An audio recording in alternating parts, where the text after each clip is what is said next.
sulabhaḥ suvrataḥ siddhaḥ śatrujicchatrutāpanaḥ न्यग्रोदोदुम्बरो श्वत्थश्चाणूरान्ध्रनिषूदनः. Sulabhaḥ, easily attainable. Why is he easily attainable? Why is it durlabha there? Now it is sulabhaḥ. Sulabhaḥ, why easily attainable? Patra pushpadibihi bhakti matra samarpitaihi sukhena labhyata iti sulabhaḥ. Patra pushpadibihi bhakti matra samarpitaihi. By devotion with bhakti, with simple bhakti, by offering a few flowers, not 100, don't have to bring the whole shop, flower shop, 2 flowers that you have grown yourself preferably, or leaves, patra pushpadibhi, some leaves, one vilvam leaf says in Tamil, the Tirumular says one leaf, one vilvam leaf, or one handful of grass to a cow. This is supposed to be dharma that every human being should do. One leaf for Ishvara, one handful, one this thing for a cow, one handful of food for somebody who is hungry. These are all dharma that we are supposed to do as per Tirumular. Patra pushpadibihi bhakti matra samarpitaihi sukhena labhyata. So with ease you can attain him. So it's not that you have to elaborate, says in Sri Krishna, no. Patram pushpam phalam toyam yomam. Very simple. Yomi bhakti aprayachati. With bhakti, if you give me this, it's enough. In fact, they say, the elaborateness of making a huge feast for the Lord is all for yourself actually. You don't have, he doesn't need it. Even Shraddham food, they say, is simple. There are 3-4 things minimum that are mandatory. But if you see, normally people in Shraddha, etc., make elaborate course of meal. Actually not supposed to be appropriate at all. People do it, they have a reason.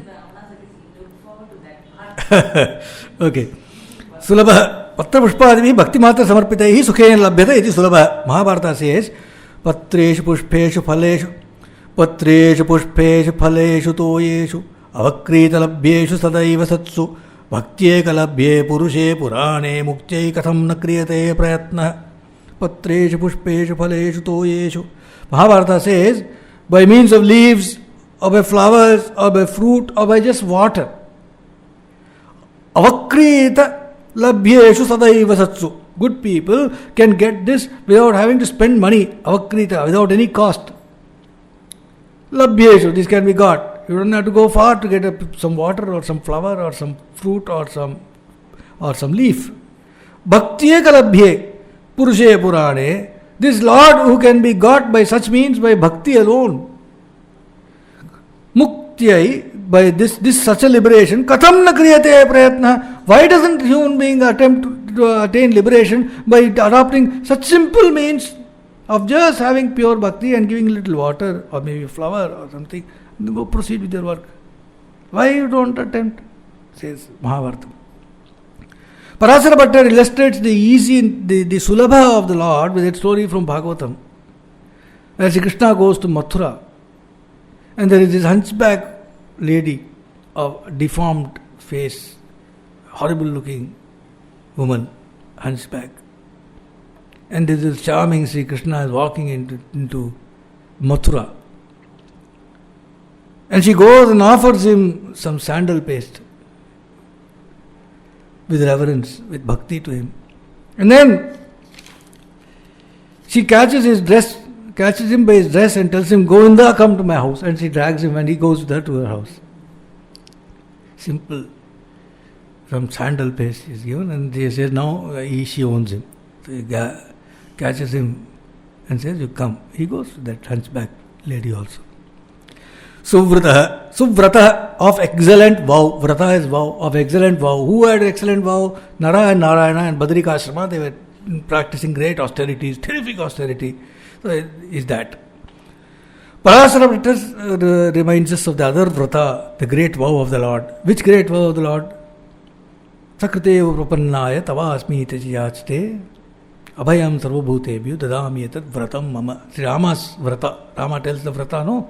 When Vibhishana comes, Sharanagati, at the time Rama tells the vrata to everybody, this is my purpose of birth, he says. What? My vow. If somebody comes and does Sharanagati to me and says, I am yours, whoever it may be, abhayam, I have to give him abhayam. I have to give him protection and freedom from fear. Whichever creature it may be, sarva bhutebhyo dadami, I have, this is my vratam. Isn't this a sannyasi vratam also? But yeah, that is true. But sannyasi bhuta is not because somebody is a Sharanagati. He is a Sharanagati here. Yeah. No, this is what I think the verse is. From memory I am saying, I hope my verse is not wrong. I think this is the verse. So this is Rama. Rama is a man of his word. He can give up anything if necessary, but his word he will keep. He is like that. Hard kind of person. So he said this, that if somebody surrenders to me and says, I am yours, I have to give him freedom from fear. That is my vow. Suvrataḥ, siddhaḥ, perfect. Siddhaḥ is perfect. Parāsapata siddhaḥ means he who is attained. Śatrujicchatrutāpanaḥ, you know easy. He who conquers the enemy. Śatrutāpanaḥ, tormentor of the enemy. Parāsapata says śatrujicchatrutāpanaḥ is one nama, not two namas. He who torments his enemies by means of those who conquer them, he says. Meaning to say, God directly does not go and conquer somebody. Through somebody is going to conquer them. He infuses his Shakti into them and therefore torments the enemy. He gets his work done. Like through Pandavas or... So he infuses his Shakti into Arjuna and gets his work done. Like that. Nyagrodhodumbaroshvat. Nyagrodha. Actually, Nyagrodha, Shankara says, he who is above all.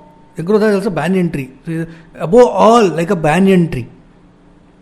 Or he who controls, Nyak means to control. He who controls all beings while wheeling himself by his own Maya is Nyagrodha. Udumbara. Udumbara is also a fig tree. These are all types of fig trees. But here the name is explained as Ambarat Udgataha. Ambara is space or ether. Udgataha, he transcends that. Therefore is Udumbara. Or Parāsarapata explains it as Udgatam Ambaram. Udgatam Ambaram is Paramdhama, the supreme abode of the Lord is Udumbara. He says. Also a tree as we saw. Ashwatha is also a tree, but the meaning given here is Shvo nasthāsyati iti. That which is impermanent. Shvo means tomorrow. Tomorrow it will not be there. Shvo nasthāsyati. Impermanent tree. Which tree? The tree of life. Of samsara. Which is what is described in Bhagavad Gita as Urdhvamulam adhah shakham ashwatham prāhuravvyayam. The Ashwatha tree, which has got its branches below and roots above, is the tree of samsara. Bhagavad Gita says, no, that Ashwatham, he says, that tree is he. aṇurbṛhatkṛśaḥ. In Sri Krishna's, when he was a baby, Kamsa sent one wrestler from Andhra called Chanura to kill him.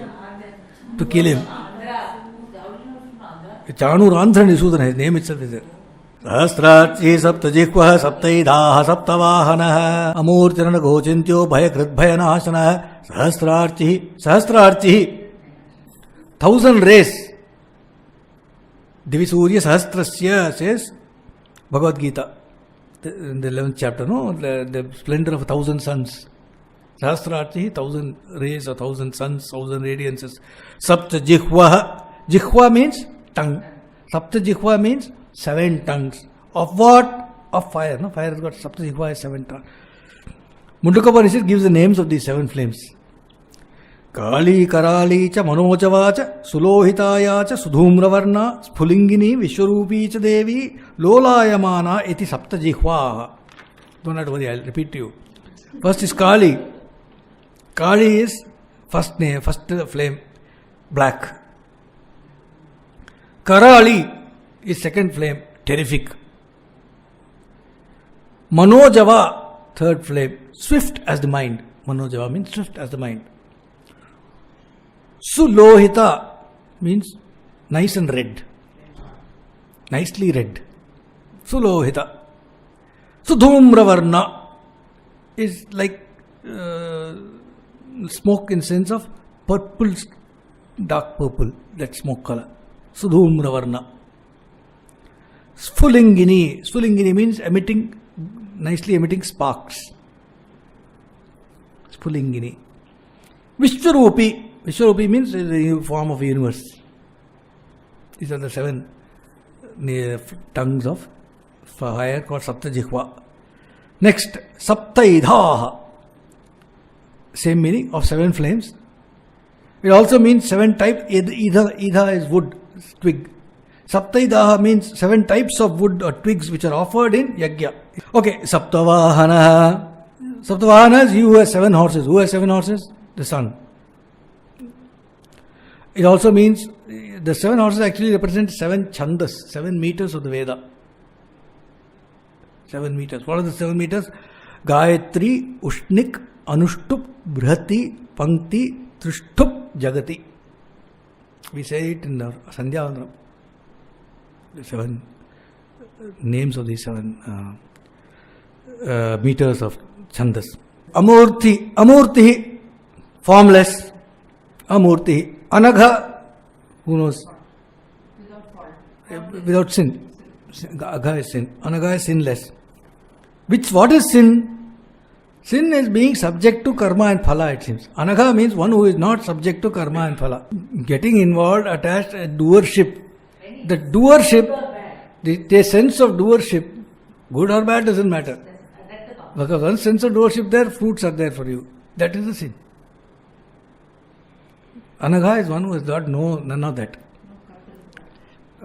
Achintya. Achintya is inconceivable. Achintya. Inconceivable. Cannot be understood by the mind. Cannot be conceived by the mind. Bhayakṛt. He who causes fear. He who creates fear. He who causes fear. Bhishas mahātatah pavate. Bhishode tisurya. Because of him, because of fear of him, the wind blows. Because of fear of him, the sun shines, like that. Or Bhayakṛt also is he krintati bhayam of his devotees. He destroys the fear of his devotees. So krintati bhayam. Bhayanaśanaḥ, destroyer of fear. In whom does he destroy? For whom does he destroy fear? He destroys fear for those who follow dharma. The next 31 namas says Parashara Bhattar pertain to the Ashtamaha Siddhi of the Lord. The Lord is a yogi. All the siddhis are his. What are the Ashtamaha Siddhi? Anima, you saw. What is that? Atomic, being atomic in size, small. Then Laghima means as light as air. Then Garima is heavy. Then Kamavasayi. Kamavasayi means indifference to pleasure and pain. Utter indifference to pleasure and pain. Prapti. Prapti is attaining whatever one desires. Prapti. Prakamya. Prakamya means irresistible will. It has been willed means there can be no, it will happen. Irresistible will. Mahima. Mahima is ability to increase in size. Infinite size it can become. Ishitva is lordliness, supremeness. And Vashitva. Vashitva is the ability, power to control others, etc. or also to control one's own. aṇurbṛhatkṛśaḥ sthūlo guṇabhṛnnirguṇo mahān adhṛtaḥ svadhṛtaḥ svāsyaḥ prāgvaṃśo vaṃśavardhanaḥ. Anuhu is one name. Anuhu is subtle or small or atomic. Anuhu. The Lord is called aṇurbṛhatkṛśaḥ. He is smaller than the small. Where is the Anuhu? In Dharakasha. In the cave of the heart. Is Anuhu. This pertains to the Anima Siddhi of the Lord, says the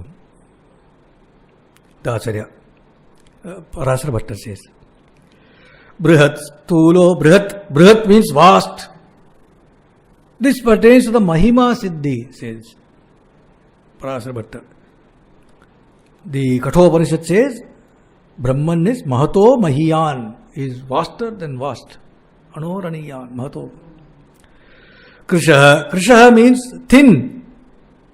Bhayakṛdbhayanāśanaḥ says asthūla about Brahman, about Paratattvam. Thin. This pertains to the laghima siddhi, says Bhatta. Lightness. He can pass through and into any object without being obstructed.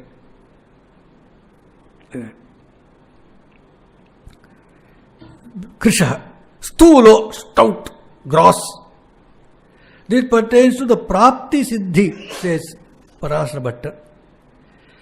Sthitva ekatra akhilam sprashtum shaktirya mahati sada taya prakrishtya shaktya vishishto sthūla uchyate. Sthitva ekatra, standing in one place, akhilam sprashtum, the ability to touch everything, anywhere in the universe. Akhilam sprashtum shaktirya, shakti, that power, mahati, it's a great power. Taya prakrishtya shaktya, by the means of the supreme power, he is characterized by vishishto, characterized by the supreme power, sthūla uchyate, is called sthūla. So vast that remaining in one place, he can touch any object in the infinite space. Standing on earth, he can touch the moon or any other planet. Guṇabhṛt, bearer of the attributes. Which attributes? Sattva, rajas, tamas, all that gunas. By his mere will, the Lord gives respective gunas to all beings. All beings get that guna, no? Where do they get it from? Not from because the parents, no? Not because of any creature's parents. Don't necessarily. That damn thing, that jiva brings its own guna. Even twins will be very different from each other, no? Where?